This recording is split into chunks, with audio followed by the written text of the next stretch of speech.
PPF versus ELS. चलिए आज के वीडियो में बात करते हैं इन दो बहुत ही ज्यादा पॉपुलर एंड इंपॉर्टेंट जो है टैक्स सेविंग इन्वेस्टमेंट स्कीम्स के बारे में।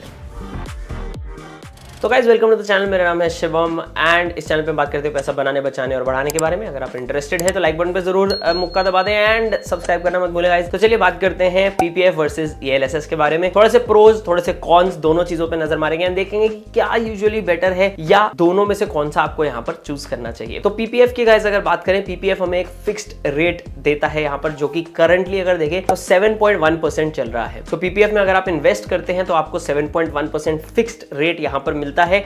यहाँ पर पीपीएफ का एक जो स्ट्रक्चर है दैट इज एग्जेम्प्ट स्ट्रक्चर, यानी कि जब आप मैच्योरिटी पे कंप्लीट अमाउंट विड्रॉ करेंगे वो विड्रॉ आपको टैक्स एग्जेम्प्ट होगा। एटीसी के अंडर आप 1.5 लाख रुपीस जो है साल के यहाँ पर जमा करा सकते हैं। बट इसी के पैरेलल में इक्विटी लिंक्ड सेविंग स्कीम यानी कि ईएलएसएस म्यूचुअल फंड्स यहाँ पर आ जाते हैं, जो हमें टैक्स सेविंग का ऑप्शन देते हैं, यानी कि 1.5 लाख एटीसी के अंडर हम वहां पे भी डिडक्ट कर सकते हैं।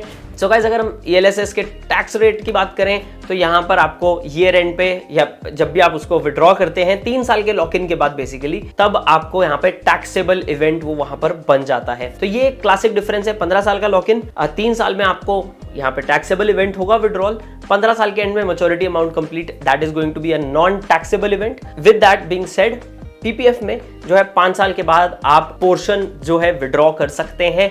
कंप्लीट 100% विड्रॉल जो है वो आपको एकदम 15 साल के लॉक इन के बाद ही यहां पर मिलेगा। ईएलएसएस के अगर रिटर्न्स की बात करें अगेंस्ट पीपीएफ का 7.1% कंप्लीट फिक्स्ड रिटर्न्स। तो 3 साल का लॉक इन है ईएलएसएस में कंपेयर टू पीपीएफ 7.1% के अगेंस्ट। अगर हम बात करें मार्केट में तो हम इक्विटी स्कीम्स की बात करें, यूजुअली ये लोग जो है ब्लू चिप के साथ ज्यादा इन्वॉल्व हो गए, तो आपको जो रिटर्न्स है ऑन एन एवरेज 12-13% से लेकर 15-16-17% भी मिल सकता है CAGR over a long period of time. And long period से गाइस मेरा ये मतलब नहीं है कि 3 साल में मिलेगा ही मिलेगा, आई एम जस्ट सेइंग कि over a long period of time, क्योंकि जब हम इक्विटी में और म्यूचुअल फंड्स में इन्वेस्ट करते हैं तो हम 5-10 साल का पीरियड लेके चलते हैं, ना कि 3 साल का। 3 साल का सिर्फ लॉक इन है। सजेस्टेड यही होता है कि उसको वहीं पे पड़ा रहने दो, let that investment grow compound over a long period of time. वो यूजुअली आपके लिए एक हमेशा बेटर ऑप्शन रहेगा। अब बात करते हैं इसमें क्या थोड़ा सा आपको फायदा आ जाता है। सो पीपीएफ की अगर मैं फायदे की बात करूं तो ऑफ कोर्स ऑटोमेटिकली यहाँ पे आपको कोई खर्चा वर्चा नहीं है extra as compare to ELSS, जहां पे उस म्यूचुअल फंड के द्वारा चार्ज किया गया आपको एक्सपेंस रेशो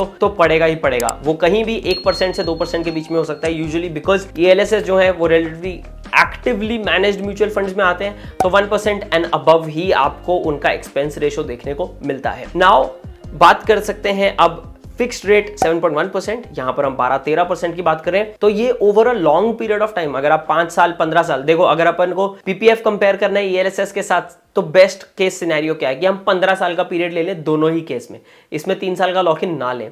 तो ओवर अ 15 साल का पीरियड अगर आप 5,000 रुपए पर मंथ भी इन्वेस्ट करते हो या ईयर एंड पे आप 50,000 60,000 भी इन्वेस्ट करते हो, लेट से आप 1.5 लाख का एटीसी अपना मैक्सिमाइज नहीं भी करते हैं, तो भी यहां पर जो रिटर्न्स का अमाउंट है गाइस वो लाखों का फर्क पड़ सकता है इन ईएलएसएस। तो आपको ईएलएसएस में ऑब्वियस बेटर रिटर्न्स मिलेंगे, प्लस यूजुअली फायदा क्या है यार, 3 साल के लॉक इन के बाद बात खत्म हो गई।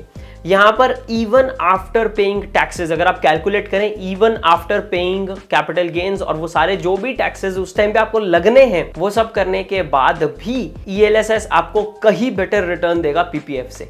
बट क्या इसका ये मतलब है कि हमें पीपीएफ करना ही नहीं चाहिए? And that is not correct. इसका ये मतलब है गाइस कि हमको किसी तरह का एक मिड ग्राउंड यहां पर देखना पड़ेगा अपने लिए। एंड क्यों ऐसा है? सो बहुत सिंपल सी बात है, पीपीएफ हमें एक फिक्स्ड रिटर्न्स देता है with kind of a guarantee of our capital. जब हम ईएलएसएस की बात करें, हम बात करें स्टॉक मार्केट की, इक्विटी मार्केट्स की, तो इक्विटी मार्केट में वॉलेटिलिटी एंड मार्केट्स का रिस्क तो रहेगा ही रहेगा। पीपीएफ में वो मार्केट रिस्क हम लोगों को देखने को नहीं मिलता।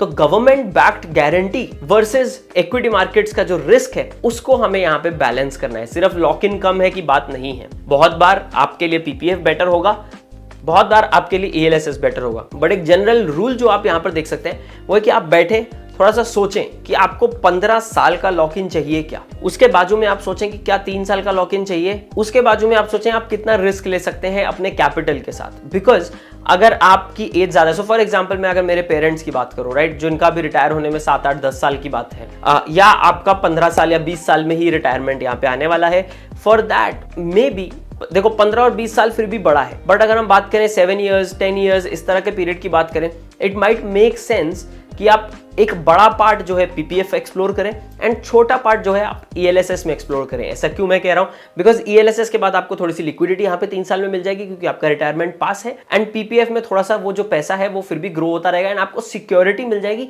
कि आपका कैपिटल कहीं नहीं जाएगा। When it comes to equity, ELSS schemes, वहां पे आपका कैपिटल थोड़ा रिस्क तो होता ही होता है। तो एक मिड ग्राउंड ढूंढे, जरूरी नहीं है कि दोनों में से एक ही चूज करना है। यूजुअली इट इज बेटर कि दोनों में से एक मिड ग्राउंड आप यहां पर ढूंढे and explore that rather than choosing one. So I hope guys ये वीडियो आपको अच्छा लगा हो, इसमें कुछ आपको वैल्यू यहाँ पर मिली हो। अगर ऐसा है तो लाइक बटन जरूर दबाएं जाने के पहले, एंड अगर आपने चैनल पर सब्सक्राइब नहीं किया तो सब्सक्राइब भी कर दें guys. This is Shivam from financial फंडा। मिलते हैं अगले वीडियो में जब हम बात करेंगे कुछ ऐसे ही इंटरेस्टिंग चीज़ों के बारे में। तब तक के लिए बाय एंड टेक केयर।